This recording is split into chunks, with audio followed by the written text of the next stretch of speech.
I've got some troubling news about England's royal family. The room did not erupt when Camilla took the center seat. It went silent. Across the Windsor Gala, William saw the place long associated in family memory, with Diana suddenly occupied, and something inside him hardened. He did not argue. He did not create a scene. He simply pushed back his chair, rose in front of stunned guests, and walked out, turning one ceremonial seating decision into a royal rupture nobody could ignore. Before we go deeper into what this really means for the royal family, make sure to subscribe so you don't miss a single update. William placed his untouched dinner card beside the plate and glanced toward Catherine. The Windsor Gala gathered relatives, charity patrons, household officials, and dignitaries, with guests seated according to ceremonial importance. Royal seating was never random. Placement could signal rank, respect, and family meaning. Yet he had been shown a different arrangement before entering, and Camilla had not been assigned the center position. Charles saw his son rise and felt the tension before anyone spoke. He wanted to protect Camilla from humiliation, yet he understood why Diana's memory still carried emotional force for William.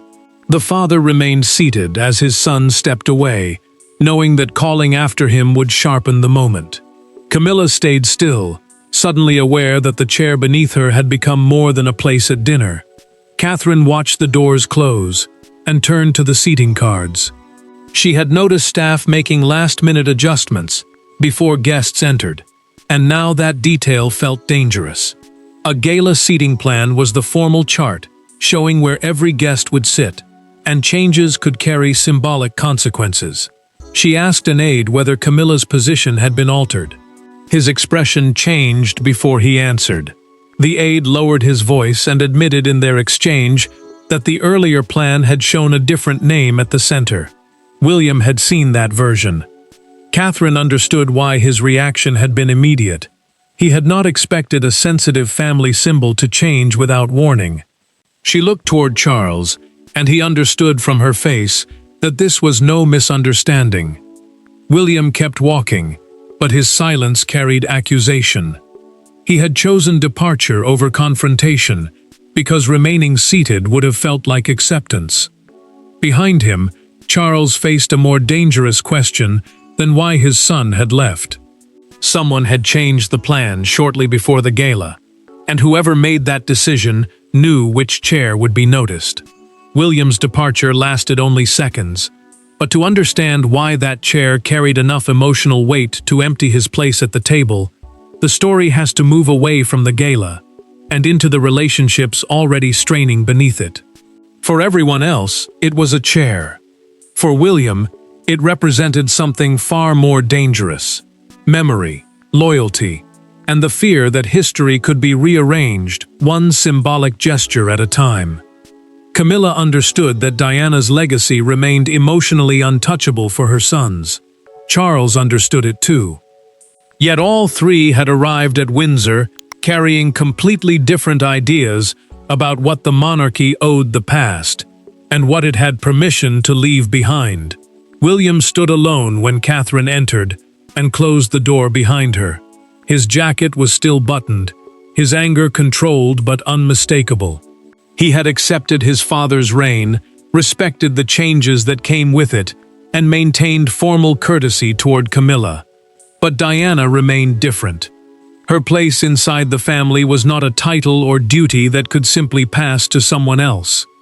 For him, certain symbols belonged to memory, and touching them without warning felt deeply personal. Catherine watched his expression soften into something closer to grief. She knew the prince was not furious simply because the queen consort had received a prominent seat. Royal precedence, the order used to decide ceremonial importance and positioning, was something he understood perfectly well. His anger came from the specific meaning attached to that center position. Was that where she was supposed to sit? William asked. It was the only question he needed answered. Catherine chose her words carefully. She told him she had seen the earlier seating plan only hours before the gala, and Camilla had been placed elsewhere. More importantly, The center position had been intentionally left neutral. No senior royal was meant to occupy it. William looked away for a moment, because that detail changed everything. Someone had not merely adjusted the table, someone had removed a compromise. Camilla had carried her own resentment into the evening. Before guests arrived, Charles had quietly told her that he wanted no further argument over precedence or symbolic placement. She answered calmly, but disappointment showed when she learned her original position. The king understood why. His wife carried present responsibilities beside him, yet she remained constantly measured against Diana's memory. To her, even ordinary ceremonial decisions could feel like reminders that the past still controlled the room. Charles now faced the cost of that tension. He knew his son's pain was real, but he also understood how exhausting that comparison had become for Camilla. Neither feeling canceled the other. That was precisely why the earlier compromise had mattered. William finally turned back toward Catherine. His anger had become sharper, quieter. If the center seat had deliberately been kept neutral, then someone inside Windsor had understood its sensitivity before changing it anyway. The altered seating plan looked like the immediate cause, but the decision had not appeared from nowhere. Its roots reached back to one private royal ceremony, where a single remark had turned discomfort into a lasting grievance. Months before the Windsor walkout, there had been another room, another carefully planned ceremony, and another disagreement over Diana's place in royal memory. That earlier moment attracted no cameras and produced no public scandal. Yet within this dramatized story, it became the hidden trigger for everything that followed. One sentence was spoken, one request was denied, and from that moment forward the question of who could occupy Diana's symbolic space stopped being ceremonial and became personal. Camilla had entered that earlier remembrance, carrying the same frustration that would later surface at the gala. The household had spent months trying to keep historical tributes to Diana separate from the queen consort's present ceremonial role, creating an informal compromise meant to prevent private grief from becoming public conflict. William had accepted her position beside Charles, but he had also made one boundary clear. A small number of traditions connected directly with his mother were not to be absorbed into ordinary royal protocol. Camilla stopped beside the empty chair during the private Windsor remembrance ceremony. The ceremony was a closed family tribute, designed to honor Diana without turning the moment into a public event. She looked toward Charles, then asked why the prominent place beside him had to remain unused. William answered before his father could. Some places are deliberately left untouched, because not everything inherited needs to be replaced. The words were calm. Their impact was not. Camilla slowly removed her hand from the back of the chair. She heard the sentence not as protection of memory, but as a judgment on her entire place within the family. Years of service, public duty, and loyalty suddenly seemed powerless against one absence she could never compete with. Charles watched her face change, and then looked toward his son, but the king said nothing. That silence made the moment worse for both of them. William believed he had defended a boundary, not attacked a person. He knew royal roles could change, because rank, patronage, and ceremonial responsibility passed from one generation to another. But memorial traditions were different to him. They carried private meaning, and he feared that once every symbol became transferable, Diana's place would slowly be treated as another position waiting to be filled. Charles later asked senior staff in a documented internal briefing to review whether emotionally sensitive customs were creating confusion with the hierarchy of his reign. The request sounded administrative, but hierarchy meant the formal order of rank and ceremonial importance inside the monarchy. He never ordered Diana's symbols removed. Still, those words gave officials room to reinterpret old compromises. Catherine's discovery now became more troubling. A private notation attached to the gala planning file used the phrase, "avoiding vacant symbolic positions." William immediately recognized the logic behind it. The language of that earlier ceremony had survived, moved through household discussions, and eventually reached the very chair that caused him to walk out. William's anger shifted. Camilla was no longer the only person he wanted answers from. By the time he understood how the old wound had returned through Windsor's paperwork, leaving the gala was no longer enough. He wanted an explanation directly from the people who had allowed that chair to be moved. William had already left the gala once. What shocked everyone was that he came back, not to reclaim his seat, but to confront the decision behind it. Away from the guests, the music, and the ceremonial smiles, he entered a private Windsor room where Charles and Camilla were waiting. There were no cameras to soften their expressions, and no crowd to force politeness. For the first time that evening, all three could say what the empty chair truly meant. William stopped opposite Camilla and did not waste time. Catherine had convinced him not to leave Windsor completely until he knew whether the Queen Consort had personally requested the change. Charles had stepped away from the gala because he understood what was at stake. If the argument escaped that room, a private family wound could become a public challenge to royal unity. The king knew one careless sentence could make the damage far worse. William looked directly at her. "Did you ask for that seat?" Camilla answered before Charles could interrupt. "No," she told him in that private conversation, that staff had directed her toward the center position after she entered the reception area, and she had assumed the monarch had approved it. Her certainty unsettled him because there was no hesitation, no attempt to defend the placement, only frustration at being blamed for a decision she said was never hers. Camilla finally pushed back. She told William she understood his loyalty to Diana, but she could not keep entering every important room, believing that any sign of rank would be treated as something taken from the past. The Queen Consort had spent years carrying public duties beside Charles, and to her, ceremonial precedence, the formal order that determines where senior royals stand, sit, and appear, was part of the role she now held. She refused to accept that every prominent position automatically became an insult to his mother. William felt his anger shift, but not disappear. He told her the issue was never her rank. It was the idea that a place connected so strongly to Diana could be reassigned without warning, as though memory were simply another item on a palace chart. Camilla heard the difference this time, but the hurt remained. Charles finally spoke.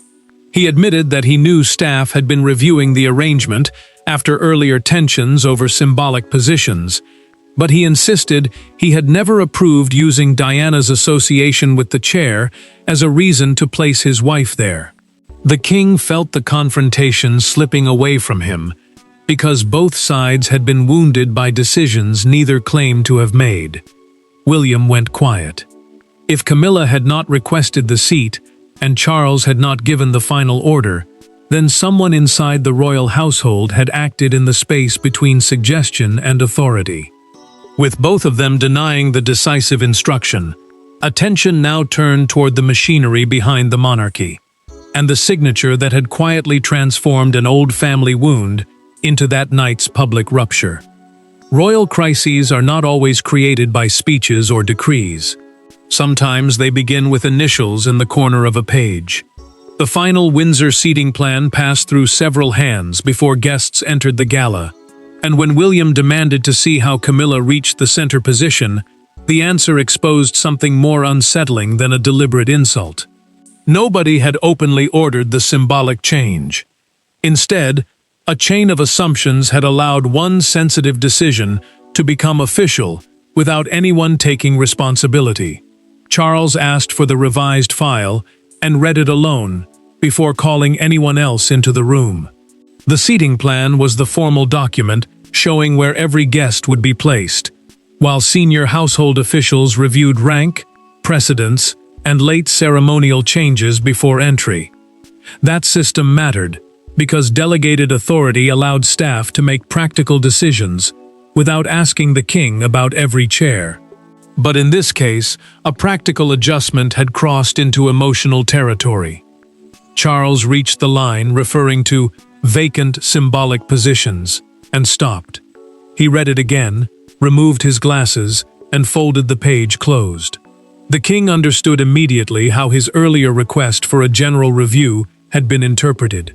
He had asked staff to reduce confusion around ceremonial hierarchy, not to erase sensitive family compromises. This should never have reached the room like this, he told the waiting official. William felt no relief when the explanation reached him through the documented internal account. In fact, it made him angrier. A direct order could have been challenged.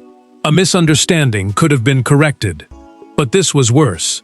Nobody seemed willing to say, plainly, "I decided this." The prince saw a system protecting itself with procedure, while the emotional cost landed on the family. Catherine studied the timing and found the detail that made his walkout even easier to understand. The final change had been approved after William's copy of the arrangement had already been distributed. He had entered the gala, believing the center position would remain neutral. Camilla had entered believing the revised placement had proper approval. Both had been working from different versions of the same evening. Charles then learned the final alteration had been made under delegated household authority. Staff had concluded that leaving the center seat empty might be interpreted as diminishing Camilla's standing beside the monarch. No one intended to provoke William, yet the reasoning itself exposed the problem. They had treated emotional memory as a question of rank. Charles now carried the responsibility whether he liked it or not. The decision had grown from instructions issued during his reign, and he had to choose between defending the household's logic or reversing it, clearly enough for his son to understand that the message had been heard. The paperwork finally explained how Camilla reached the chair, but understanding the mistake did nothing to erase what hundreds of guests had already witnessed. And the consequences were beginning before the gala had even ended. The gala continued, but nothing felt normal after William disappeared from his place. Guests avoided looking too long toward the empty chair. Staff lowered their voices. Camilla remained seated at the center, now painfully aware that every minute she stayed there could be interpreted as defiance, while every move away could look like surrender. The monarchy's talent for maintaining appearances suddenly worked against it, because the calmer the room looked, the more obvious the fracture became. Catherine returned to the hall without him, and that single detail made the absence impossible to ignore. Senior aides kept dinner moving, because a formal royal gala depended on order, timing, and the appearance of control even when tension was rising underneath. No announcement was made, no guest was asked to leave. Yet the people closest to the family understood that William had not simply stepped away for a few minutes. Camilla looked toward his vacant place and felt the meaning of the evening change around her. The queen consort had entered the room believing the center seat represented rank. Now it felt like a burden. She had not asked for the position, but she knew the public meaning of staying there could become something entirely different from the private truth. The very place meant to show stability had become a symbol of division. Charles watched both sides of the room and felt responsible for both. If he ordered Camilla moved immediately, he risked making his wife look publicly defeated. If he did nothing, the king knew William could interpret that silence as approval. That was the trap. Protocol could manage seating, but it could not manage grief, resentment, or the painful history attached to one chair. Camilla leaned closer to Charles and spoke quietly enough that no one else could hear. She told him she wanted the chair changed before dessert. The request hit him harder than he expected. Minutes earlier, the position had represented recognition. Now she wanted distance from it.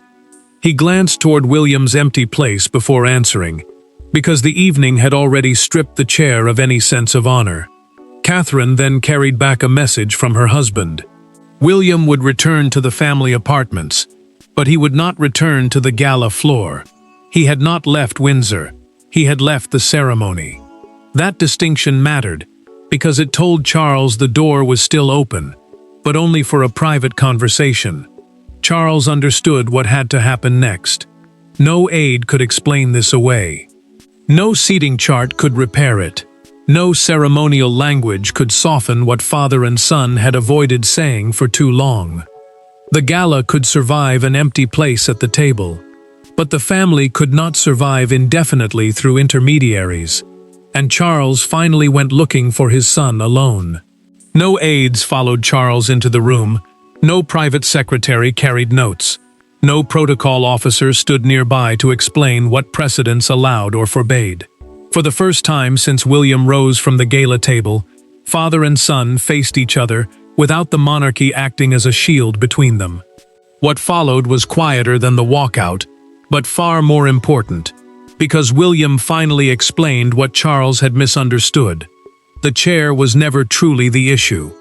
Charles sat opposite his son and said nothing for several seconds. The private sitting room had removed every layer of ceremony that had complicated the night. There was no seating chart between them now, no household official interpreting intention, and no delegated authority making choices in their name. The king had come alone because he understood that this could no longer be treated as another institutional disagreement. William finally broke the silence. "I wasn't walking away from you. I was walking away from what that moment meant." He told his father that he accepted the marriage, accepted Camilla's place beside him, and accepted that the monarchy had changed. What he could not accept was the idea that respecting the present required quietly rewriting every emotionally sensitive part of the past. William admitted that seeing the center chair reassigned without warning had felt like more than a change in precedence.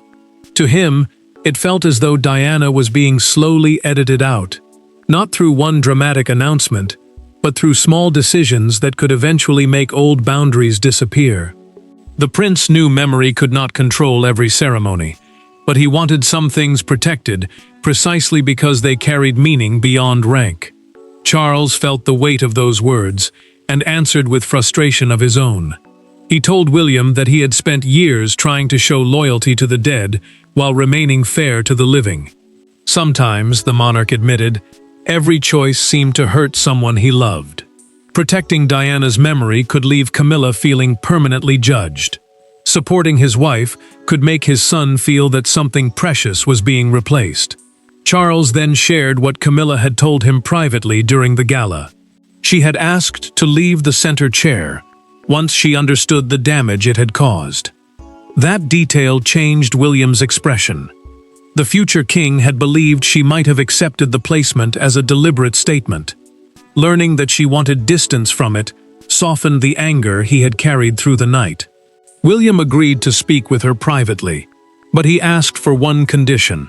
The seating decision had to be formally corrected, so the same symbolism could not be recreated through another careless interpretation. Charles accepted. Father and son left the room no longer fighting each other, but the emotional resolution could not belong only to them. William now had to face the woman whose presence in that chair had triggered everything, and separate intention from hurt. By morning, the private explanations inside Windsor no longer mattered as much as the single image circulating outside it. William's chair standing empty during the gala, while the central table remained occupied. The photograph carried no audio and offered no explanation, yet it told the public everything they thought they needed to know. Within hours, one family disagreement had been transformed into a national argument about Diana, Camilla, loyalty, memory, and the future king. William saw the coverage and immediately understood how far the story had moved beyond his control. Commentators were already dividing the walkout into two simple camps. Some called it a powerful defense of Diana's memory, while others treated it as dangerously public dissent inside the royal family. The palace prepared only a brief clarification that the seating arrangement had been adjusted internally and would be reviewed. That careful wording protected privacy, but it left the emotional meaning open for everyone else to define. William lowered the newspaper and looked toward Catherine. The front page carried the empty chair beneath the fictional headline, "The Seat That Split Windsor." A crowd had gathered outside Windsor Castle. debating whether his departure had been protest, grief, or both. "I won't let this become an excuse to attack her forever," he told his wife. The prince had wanted to protect a boundary around his mother's memory. He had not wanted that boundary turned into a weapon against Camilla. Camilla saw the same photographs and felt the distortion immediately. The images made the queen consort appear almost triumphant in the center position, as though she had claimed something and refused to move. They erased the private truth that she had asked Charles to change the chair before dessert. That difference mattered to her, because the public story now suggested intention, where there had only been assumption. Charles responded by approving a clear household correction. The previous symbolic arrangement would be restored, and historically sensitive memorial positions would no longer be casually reassigned through routine planning.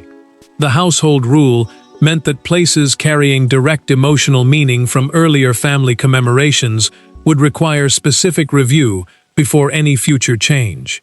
For the king, it was a practical solution. For William, it was proof that the original concern had finally been understood. Catherine watched her husband absorb that decision, but she knew procedure alone would not finish this. Public anger had already given the story a life of its own, and silence could allow resentment to harden into something permanent. William folded the newspaper and made his choice. He would speak to Camilla himself, away from commentators, advisors, and headlines.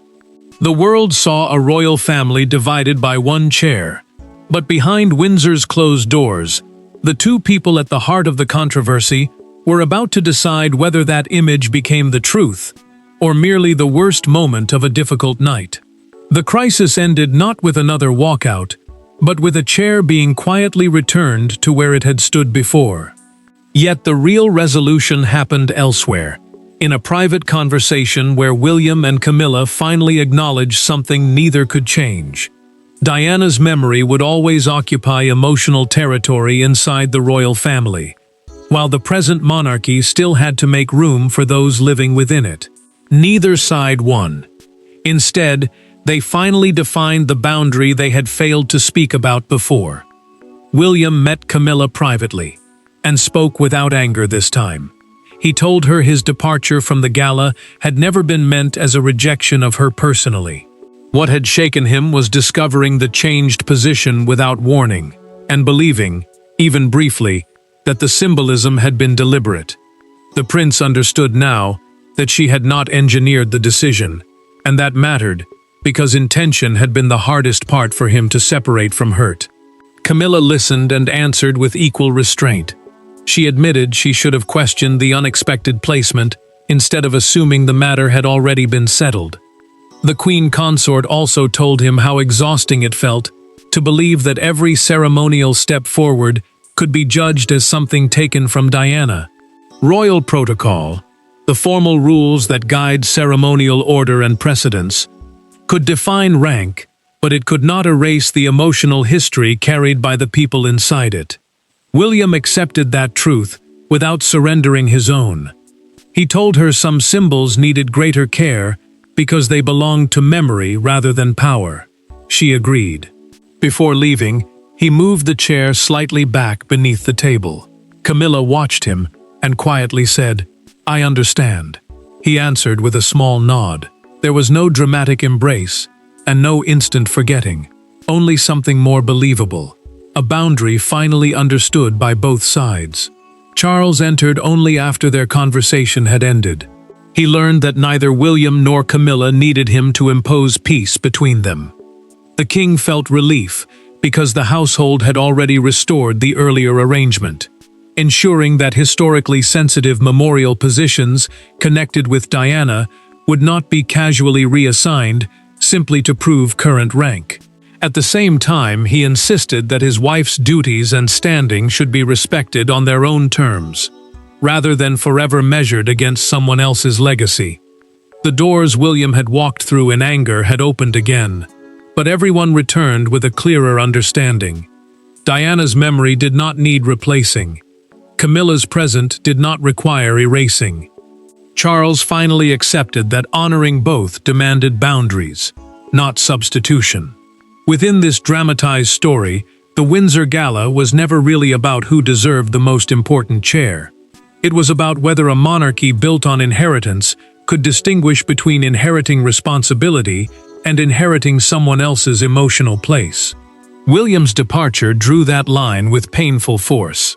The chair was corrected, the misunderstanding was confronted, and the family accepted one lasting truth. The crown can transfer duties, titles, and precedents, but it cannot transfer memory. Thanks for watching. Please don't forget to like and subscribe, and we will see you in next one.